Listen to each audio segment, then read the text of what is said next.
Bonjour, cette affaire d'abattage de vaches dans les fermes, lourde de conséquences pour les paysans, pour le pays, pour la nation tout entière, est une affaire insupportable.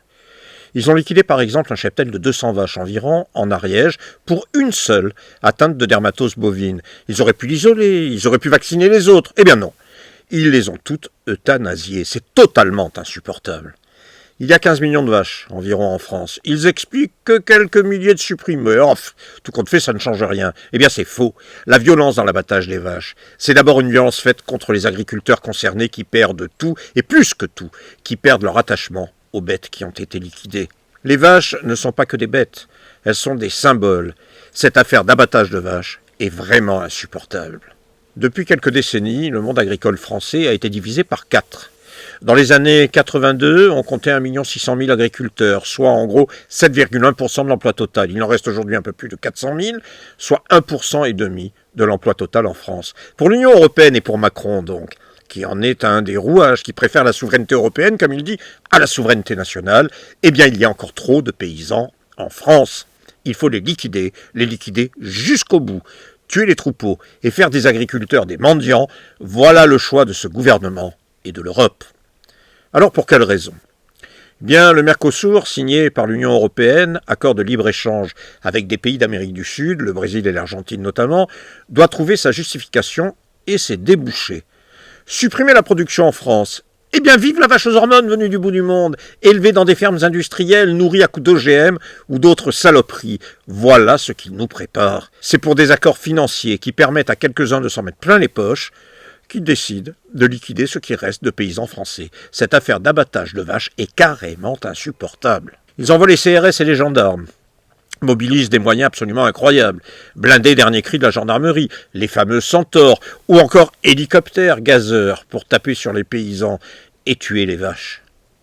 Cette violence, bien c'est une violence bien sélective. Ils sont incapables d'agir sur le narcotrafic. Mais là, ne se privent pas d'user d'une violence inouïe contre les paysans. En plus du gazage, il y a le matraquage, les grenades lancées jusque dans les étables, les voitures retournées dans les champs, les biens des paysans dévastés. Les gendarmes se conduisent là sur ordre, comme de véritables délinquants. N'y en a-t-il pas un seul armé de courage, un seul qui donnerait l'exemple en disant non, en expliquant « la terre est notre terre, les paysans nous nourrissent, la terre et les paysans c'est la France, et la France, eh bien c'est nous aussi », pourrait dire le gendarme en question. Nous, gendarmes, refusons les ordres, refusons d'envahir les fermes, refusons de matraquer les agriculteurs, refusons d'ouvrir la voie à des vétérinaires qui viennent piquer les bêtes. Au fait, un médecin, c'est bien fait pour soigner quand c'est possible, pas pour donner la mort. Et un vétérinaire ne devrait-il pas être fait pour vacciner et non pour euthanasier lorsque c'est possible ? Cette affaire d'abattage de vaches est vraiment insupportable. Oui, insupportable. Ils veulent liquider le monde paysan, comme ils liquident le monde industriel. Et ils emploient les mots qu'il faut pour nous tromper. Savez-vous par exemple que la ministre de l'Agriculture, qui est donc à la tête d'un ministère qui condamne un secteur vital, celui qui nourrit la France, eh bien est aussi ministre de la souveraineté alimentaire. Orwell n'aurait pas fait mieux. Brandt vient de fermer son industrie. 800 employés se retrouvent sur le carreau. On apprend que plus de 167 entreprises devraient subir le même sort. 10 000 ouvriers devraient être jetés à la rue. Et Macron-Pérord, parlant de réindustrialisation du pays. Non, décidément, Orwell n'aurait vraiment pas fait mieux.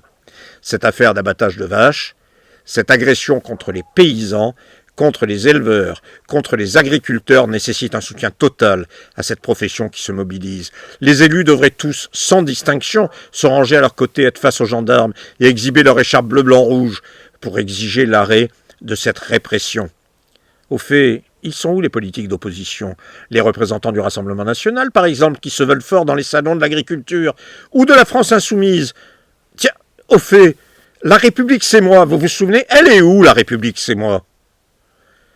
Comme les gilets jaunes d'hier, c'est un ras-le-bol général qui s'exprime avec l'abattage insupportable des vaches. Comme les gilets jaunes d'hier, les paysans aujourd'hui font voler en éclats le clivage gauche-droite bien utile pour diviser travailleurs, ouvriers et peuple.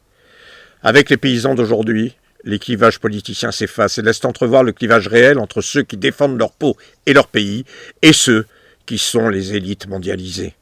Ainsi, toutes les corporations devraient les soutenir, activement les aider, là à la ferme, là sur les péages d'autoroute bloqués, là dans les rassemblements ou manifestations aux préfectures, ou encore ailleurs. La France est menacée par Macron et ses gouvernements successifs. par l'Union européenne aussi, par tous ceux qui se soumettent à la loi de Bruxelles. Éleveurs et agriculteurs doivent être soutenus sans condition. Il en va de la France, il en va de la nation, il en va de la vie tout simplement. À bas l'abattage, mise à l'écart des bêtes malades, vaccination massive des troupeaux, quitter l'Union européenne, défaire toutes ces politiques inféodées à Bruxelles qui détruisent la France, faire de notre souveraineté en général, de la souveraineté alimentaire en particulier, notre priorité. Voilà ce qu'indique le mouvement des paysans aujourd'hui, voilà qui pourrait, voilà qui devrait sans doute rassembler. Merci d'avoir suivi cette vidéo. Je vous invite à partager largement pour aider à construire la solidarité nécessaire avec paysans, éleveurs, agriculteurs. Vous pourrez me retrouver ainsi que certains de mes amis sur le site La Sociale, où nous publions régulièrement éditos, articles, dossiers auxquels vous pourrez répondre évidemment. Voilà, c'est tout pour aujourd'hui. Merci et à la prochaine.